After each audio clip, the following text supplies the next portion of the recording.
Ikaw na naman. Medyo awkward po. Huwag mong sabihin sa akin na ayaw na naman mag-start ng kotse mo.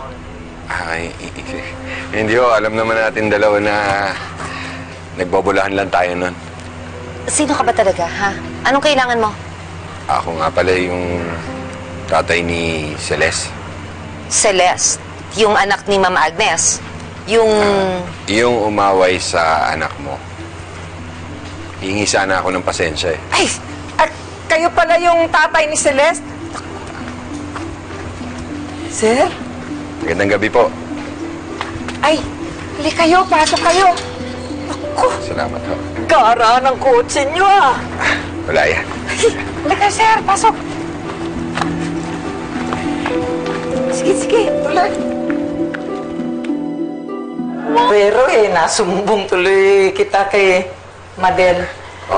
Oo nga ho, pinahuhuli niyo pa ako sa tanod. Pasensya na po kayo, sir. Upo kayo. Salamat ho. Ano, gusto niyo ng maiinom? Madel, ikuha mo nga siya ng maiinom. Ay, hindi na. Hindi naman siya magtatagal eh. Nandiyan ko ba si Des? Paano ko inaantok na kami? Tingin niyo ba anong oras darating si Des? Nako, maya-maya lang nandito na yun.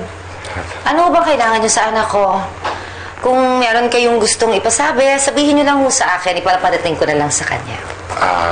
Gusto ko kasi kaharap si Des. Bakit nga ho? Kasi nawalan siya ng trabaho sa antique shop na hindi rin natuloy yung scholarship niya dahil kay Celeste. Gusto ko sanang bumawi. Ay, hindi ho namin kailangan. Hindi ho kami interesado. Salamat ho. Ano ba? Grasya na nga yan eh. Tinatanggihan mo pa.